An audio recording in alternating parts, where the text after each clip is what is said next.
할렐루야. 네, 오늘 새벽에도 오신 모든 우리 발걸음 위에 하나님의 은혜가 머물기를 주님의 이름으로 축복합니다. 이 짧은 한 주간의 특별 새벽 기도회인데 하다 보면 여러 번 고비가 찾아옵니다. 오늘은 갑자기 추워진 날씨 때문에 고비를 만난 분들이 있고, 한 수요일이나 목요일쯤 되면 갑자기 막 몸이 아프기 시작합니다. 또 고비를 만납니다. 그래서 고비를 만나기도 하고, 또 연초니까 수없이 많은 바쁜 일들과 또 세상의 요구 때문에 너무 분주하고 피곤해서 고비를 만날 수도 있죠. 오늘 둘째 날 그 고비를 이겨내셨습니다. 그러니까 앞으로도 고비를 잘 뛰어넘으시기를 축복합니다. 자, 오늘 이 변화와 도전이라는 주제를 가지고 두 번째 맞이하는 이 시간은 긍정으로 비전을 이루자라는 말씀입니다. 자, 이 긍정에 대해서 이런 정의를 내린 글을 보았습니다. 긍정이란 현실을 무시하고 무조건 잘 될 거야 라는 생각을 하는 것이 아니다. 긍정이란 현실을 직시하고 그에 따른 명확하고 철저한 계획으로 미래를 설계하는 것이다. 물론 신앙적인 정의는 아닙니다만 이것이 이 긍정을 잘 표현하고 있는 내용이라고 생각합니다. 우리는 보통 긍정이라고 하면 뭐 그냥 무조건 잘 될 거야, 이렇게 바라보는 것이 긍정이라고 생각하는데, 오히려 긍정주의자들은 현실을 잘 직시하고 이것을 철저하게 분석하며 해석해내는 사람들이라는 사실이죠. 요즘 세상에서도 이 교회에서 긍정에 대한 이야기들 많이 나오고 있죠. 예전에 이 미국의 조엘 오스틴이라고 하는 목사님이 이 긍정의 힘이라는 책을 써서 아주 유명한 베스트셀러가 된 적이 있습니다. 뭐 세상이나 교회나 다 긍정을 이야기하죠. 자, 그런데 왜 이렇게 사람들에게 계속 긍정을 가져라, 긍정적인 생각을 가져라 이렇게 강조하는 걸까요? 그것은 인간 자체가 긍정적이기보다는 부정적인 생각을 갖기가 훨씬 더 쉬운 존재이기 때문입니다. 그러니까 가만히 내버려 두면 부정적인 생각을 하고 부정적인 일을 하고 부정적인 결말을 맺게 되는 것입니다. 여러분 한번 자신을 잘 살펴보십시오. 우리가 3, 4, 5 모여서 어떤 이야기를 나누게 되면 긍정적인 이야기가 많습니까? 부정적인 이야기가 많습니까? 아마도 많이는 아니어도 51대 49로 부정적인 이야기가 조금 더 많을 것 같아요. 모이면 누군가에 대한 부정적인 이야기를 하고, 삶에 대한 부정적인 이야기를 하고, 사회에 대한 부정적인 이야기를 하고, 그래서 불만이 넘쳐나고, 모여서 평안하고 즐겁고 행복한 것이 아니라 막 마음에 분노가 일어나는 그런 모임들도 많이 있지 않습니까? 그래서 인간 자체가 부정적인 면이 강하기 때문에 우리는 긍정적인 삶을 살도록 노력해야 합니다. 자, 그런데 긍정적인 삶을 살 수 있는 가장 근본적인 비결이 뭘까요? 계속 나 자신을 잘 격려하면서 정배야 잘 될 거야, 긍정적인 마음을 가져야 돼, 막 이렇게 계속 스스로를 격려하면서 긍정적인 주문을 외우면 긍정적으로 바뀝니까? 안타깝게도 죄를 지은 인간에게 긍정적인 힘이 없습니다. 결국 긍정적인 사람이 되기 위해서는 하나님을 만나야 하는 것이죠. 우리가 아무리 긍정적인 사람이 되려고 노력을 해도 때로는 내가 가지고 있는 한계가, 나보다도 훨씬 더 큰 환경이, 또 내가 감당할 수 없는 수많은 사건과 사고들이 우리를 부정적으로 만들 수밖에 없습니다. 그래서 나보다도, 세상보다도, 환경보다도, 내가 만난 일보다도 훨씬 더 크신 하나님을 만나야 우리는 비로소 긍정의 마음을 가질 수 있는 것이죠. 자, 이런 의미에서 오늘 우리가 살펴보기를 원하는 이 부정적인 상황을 만난 사람, 야곱입니다. 자, 지금 야곱은 아버지를 속이고 형 에서에게 가야 할 장자의 축복권을 가로챘습니다. 그리고 에서가 죽이겠다고 지금 달려오자 그를 피해서 삼촌 라반이 있는 하란 땅으로 도망하고 있습니다. 자, 이것은 분명 야곱이 잘못한 일이었지만 그에게도 변명할 만한 이유가 있었던 것이죠. 한번 생각해 보십시오. 야곱이 동생으로 태어나고 싶어서 둘째로 태어났습니까? 어떻습니까? 야곱도 나름 뱃속에서 첫째로 태어나려고 노력했습니다. 막 형하고 씨름했잖아요. 그리고 출산할 때도 먼저 나가겠다고 싸우다가 안 되니까 발꿈치 잡고 나왔어요. 그래서 야곱이에요. 발꿈치를 잡았다, 뭐 이런 의미 아니겠어요? 쌍둥이로 태어났는데 몇 시간 차이로 태어난 것도 아니고 몇 분 차이로 태어난 것도 아니고 발꿈치 잡고 간만의 차이로 나왔다니까요. 그런데 여러분, 태어나 보니까 형이라 그래서 아버지가 더 사랑하고, 자라서 보니까 아버지가 형이라고 해갖고 장자의 축복권을 주겠다는 거예요. 여러분, 이것처럼 억울한 일이 어디 있습니까? 그리고 아버지를 속인 일의 주동자는 사실 야곱이 아니라 누굽니까? 어머니 사라잖아요. 가만히 있던 야곱을 부추겨가지고, 야곱아, 내가 들어보니까 아버지가 형에게 장자의 축복을 하겠다고 별미를 만들어 오라고 하는데 내가 양을 잡아가지고 너에게 별미를 만들어 줄 테니까 너 가가지고 축복을 받아라.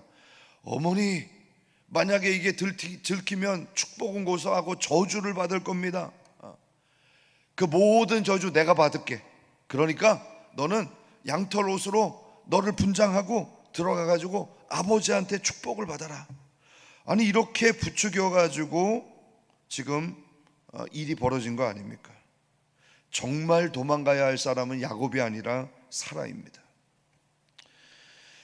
그러므로 지금 야곱의 상황, 그의 삶은 부정적입니다. 차자로 태어난 것도 부정적이고, 야곱이라는 이름을 받은 것도 부정적이고, 장자의 축복을 받았다고 도망자가 된 사실도 부정적입니다. 근데 여러분, 사실 야곱의 본래 모습은 우리의 모습 아닌가요?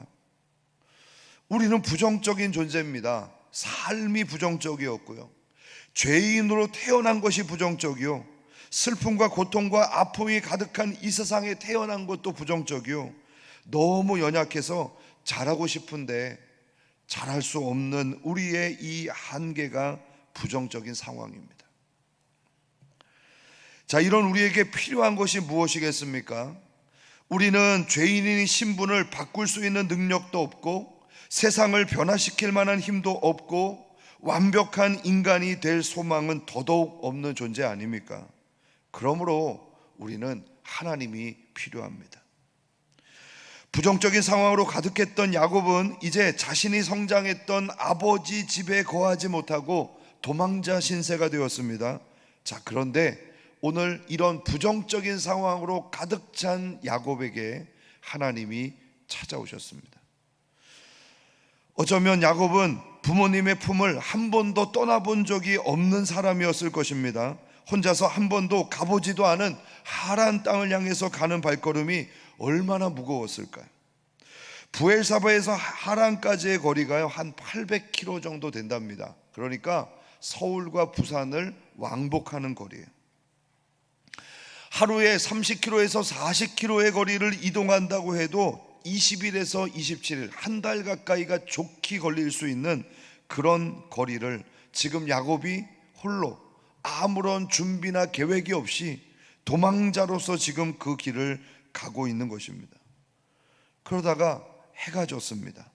잠잘 곳이 없어서 그냥 돌베개를 베개로 삼아서 잠을 청합니다. 지금의 상황도 부정적이죠. 아무런 소망이 보이지 않습니다. 그런데 그렇게 피곤과 걱정과 두려움 속에서 잠들었던 이 야곱에게 하나님이 찾아오셔서 꿈을 통한 환상을 보여주십니다. 12절에서 15절 말씀 보실까요? 꿈에 본즉 사다다리가 땅 위에 서 있는데 그 꼭대기가 하늘에 닿았고, 또 본즉 하나님의 사자들이 위에서 오르락 내리락 하고, 또 본즉 하나님께서 그 위에 서서 이르시되 나는 여호와니 너의 조부 아브라함의 하나님이요 이삭의 하나님이라.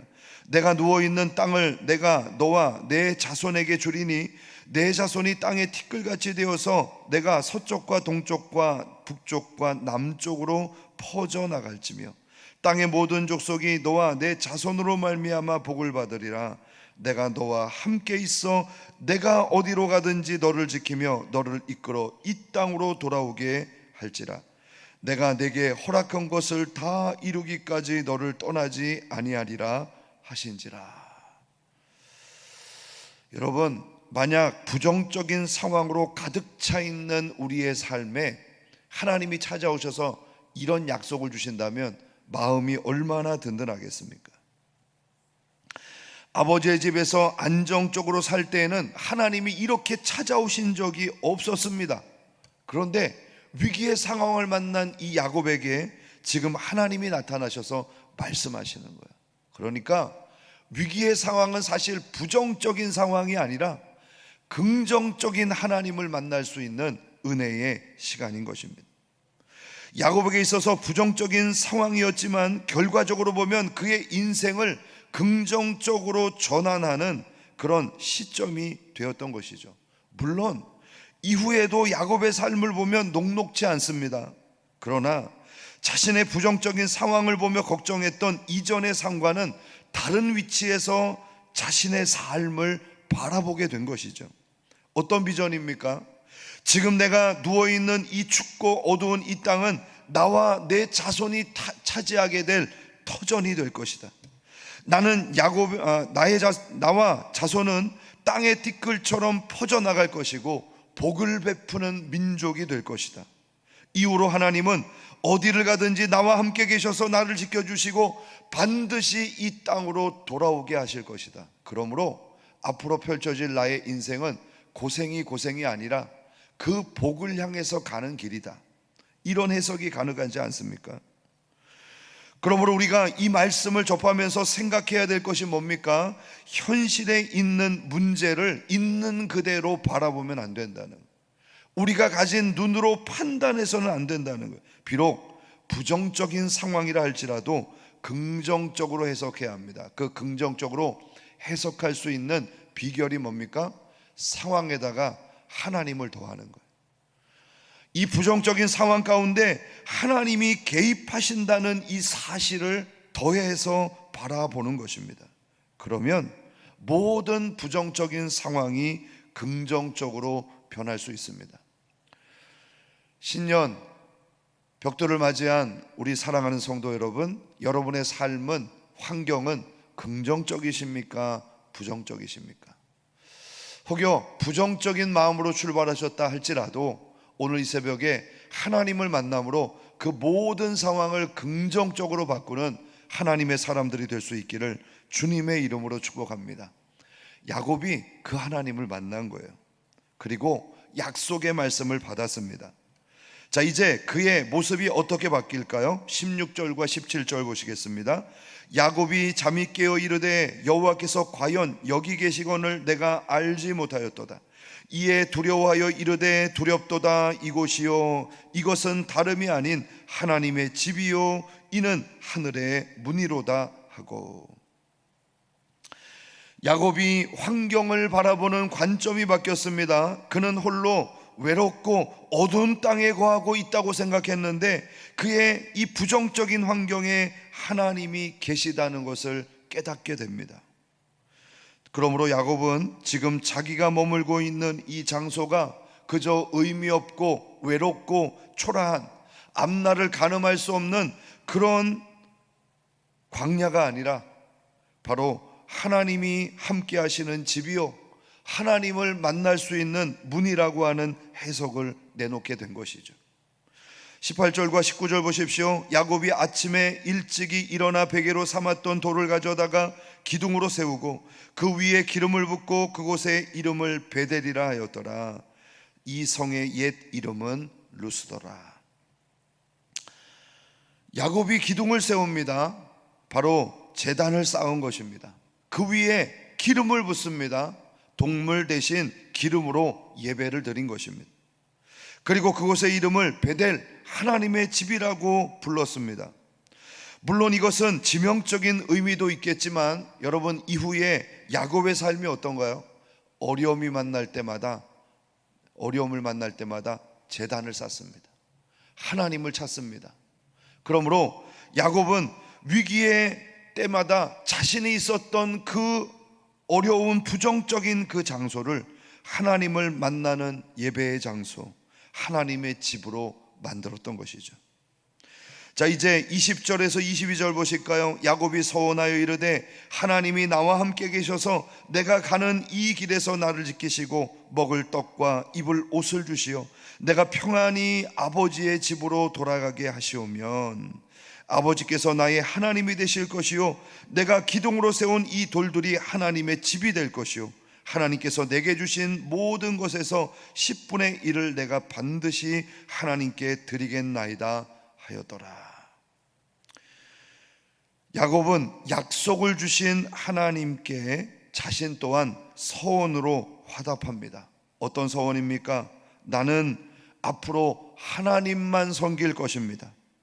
하나님을 만난 이곳을 하나님의 집으로 삼을 것이요 그리고 내가 앞으로 얻게 되는 소득의 11조를 구별하여 하나님 앞에 드릴 것입니다. 여러분, 이 약속은 강요에 의한 것이 아니었습니다. 자발적으로 하나님을 만난 기쁨에 의해서 야곱 스스로가 했던 약속입니다. 우리의 상황을 돌아보면 부정적인 것들이 많이 있죠. 그러나 하나님을 만나는 순간 모든 부정적인 상황이 긍정적으로 바뀝니다. 우리에게 하나님이 주시는 약속이 있고 비전이 있다면 우리는 얼마든지 긍정적인 사람으로 변화될 수 있습니다. 그리고 이 긍정적인 사람이 가는 모든 길에서 만나는 부정적인 상황은 다 긍정적인 상황으로 바뀌게 되는 것입니다. 그러므로 오늘 이 새벽에도 하나님 만나기를 힘쓰십시오. 부정적인 상황을 부정적으로 바라보지 말고 하나님의 시각을 가지고 바라볼 수 있는 은혜가 있기를 축복합니다. 그 긍정으로 하나님이 주시는 비전 또한 이룰 수 있는 우리 모두가 되기를 주님의 이름으로 축복합니다. 이 시간 우리 간절한 마음으로 주신 말씀 기억하면서 기도하겠습니다. 하나님, 우리는 태생이 부정적이고 우리가 처한 환경이 부정적이고 내가 가지고 있는 능력이나 한계를 바라볼 때 모두가 부정적입니다. 하나님, 지금 저는 부정적인 상황을 걸어가고 있습니다. 하지만 이 부정적인 모든 상황 속에 하나님을 더하기를 원합니다. 주님께서 개입해 주시고 인도해 주옵소서. 내 부정적인 관점이 바뀌게 하시고 내 부정적인 상황을 오히려 하나님 만나는 예배의 자리로 만들게 하시고 하나님 앞에 기쁨으로 약속하고 서원하고 헌신하는 자발적인 믿음의 사람으로 변화될 수 있도록 야곱의 이 놀라운 축복을 내게 더하여 주옵소서. 오늘도 주신 말씀 기억하면서 주여 한번 부르고 간절한 마음으로 기도하겠습니다. 주여